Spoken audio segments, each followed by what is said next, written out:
kirja liittyen entinen puhdistus ja kristittyjen vainot Nigeriassa sen hallituksen toimesta sekä pyyntö muuta vaikuttaa Biafran itsenäisyysprosessiin Nigeriassa. Kiitos. Kiitos. Kiitos. Can I have a word or two with you? I heard you were talking about knowing Simon Ekpa. Yeah, who is Simon Ekpa and what kind of a person can you describe him to be? Simon Ekpa is a citizen of Lahti. He is a politician in here. He has served in our defense forces doing his military service. He did it well. I didn't train him, but I was working in there at the moment, and I know he did it very well. He has worked in here during past years, and now there has been some happenings like police has taken. Wow, he's a great guy. Thank you very much. I am Raphael. I am a Deputy Minister of Communications. We are law-abiding citizens of Biafra, and make every effort you can, knowing fully well that Simon Ekpa is a good guy, has not done anything wrong. He's a very brave man. Wow, he's a brave man. So, bravery, when you talk about bravery, is it knowing him as a military, person, or training him, or no? What kind of bravery can you do? How can you describe his bravery, Simon Ekpa?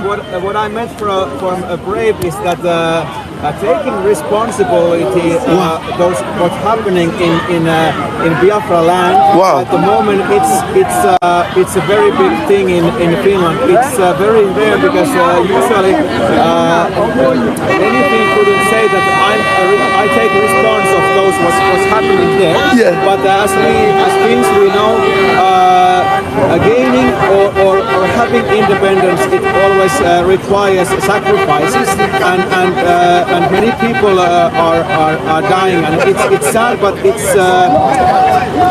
just belongs to gaining independence. Because Finland also passed through a tough time to gain independence. The same thing Finland did is what Biafra is doing. Do you understand that? But I know Simon more personally. Wow. From the entrepreneurship. I'm an entrepreneur as well. We met the first time about 15 years ago when we both belong to a group for young entrepreneurs here in Lahti. Wow. That's how I know him. I have had a sauna once. Wow. Wow. Yeah. So the army service is just one thing. How I know him. I know him. Okay, it's part of the thing. I have met him many times in a group of young entrepreneurs. We have eaten together, and that's it was about 10 years ago. Because it's meant for people under 35, and me and Simon, we are both older, so that's why we are not in that group anymore. But I saw him last time earlier on this autumn. I was cycling to my home near the lake, which is between this market square and the conference hall where you are gathering. Yes. And he was jogging towards me, and I just held because I had a hurry. If I had known that you had this conference in here, I had stopped him and I would have asked him.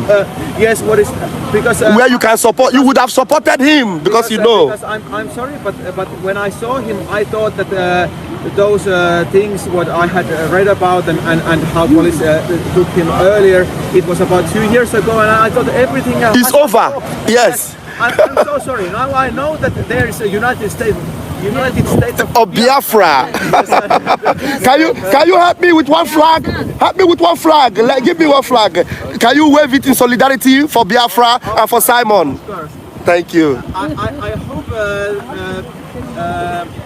this would go to Simon. Yeah. But I hope it would be best for both of you and Simon that the situation is like that now, because if he would have here and leading your group now, then the police could say that now there's something bad happening. Okay, so you think it is better he's not here, and we are having a more perfect. Hello, good morning, viewers.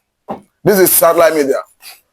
If you are new to the channel, kindly like, share, subscribe, and please do not forget to hit the notification bell.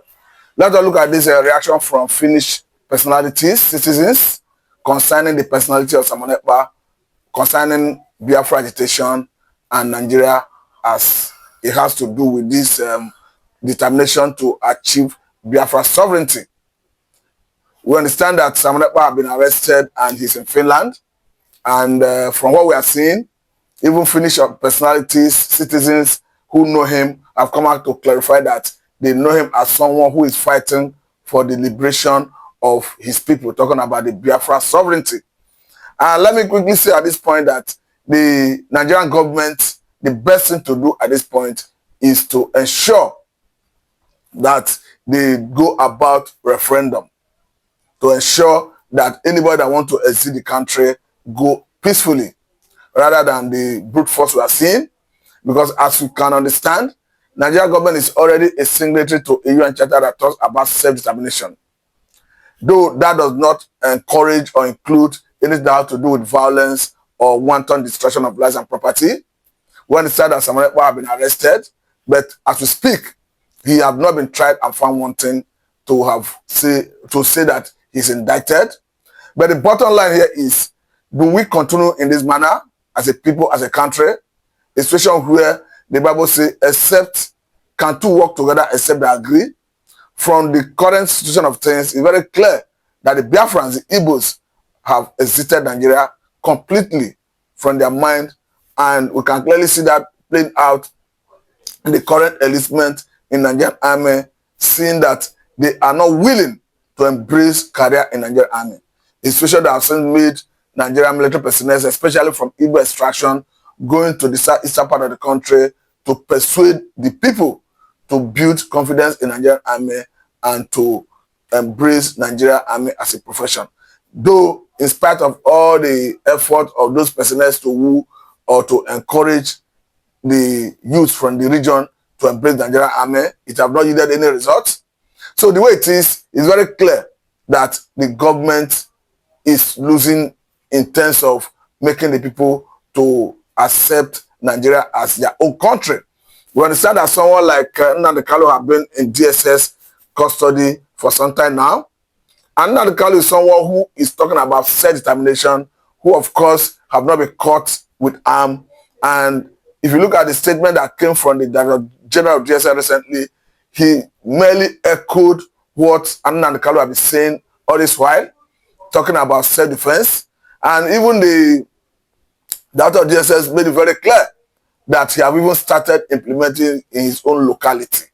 And this equally includes the communities in a coordinated and controlled manner to ensure that they will be able to repel invaders.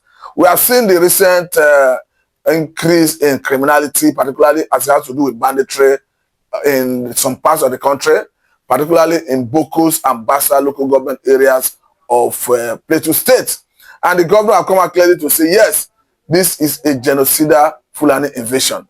Of course, the military is battling to deal with that situation. The presidency, or rather the federal government, have come out clearly to say that it is an issue they must address. And we are equally seeing a recent group coming out to say that Mahmuda group, of course, this is a new terror group from the North Central, and they renew hostility in almost every part of the country, talking about in Kwara, in Benue, and some other part of North Central is already a thing of concern.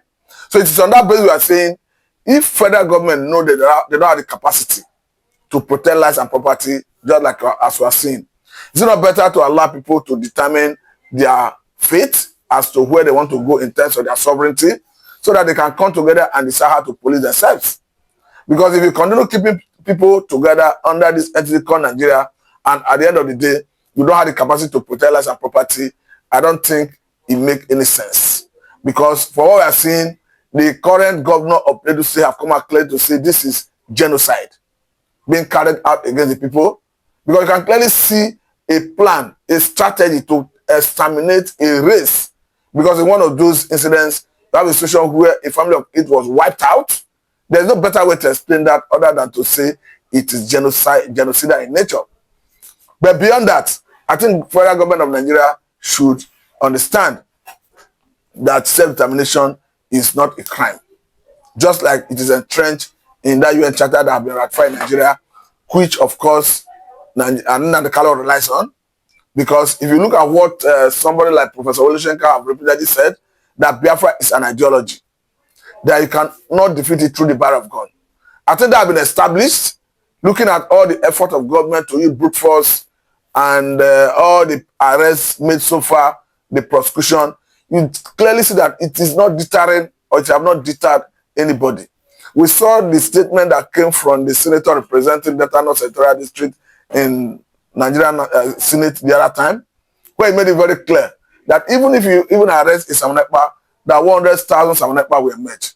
We have since seen people jostling to occupy the vacuum left after Sam Ekpa's arrest, talking about Dr.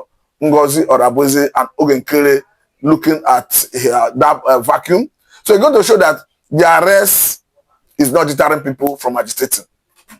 And when it comes to this level, you begin to ask yourself, what is sacrosanct about Nigeria?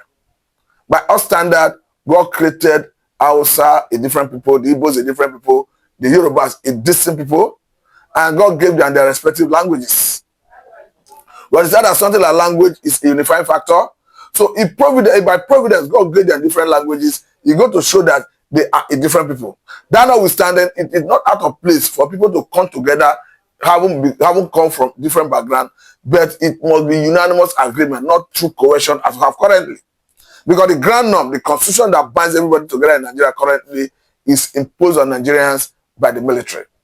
And people have been yearning for a people's-oriented constitution all the while. But authorities, the political class, have not deemed it fit to make it happen. So under this scenario, is it not better you organize a referendum and allow people to even shame those who claim to want to exit Nigeria? Because you go there and canvass your opinion why people should remain in Nigeria. If you have a better opinion, I think people will remain in Nigeria. Because what I have currently, we have a situation where even recently, the likes of Sunday Igboho went to UK to submit letter to the office of the Prime Minister of UK.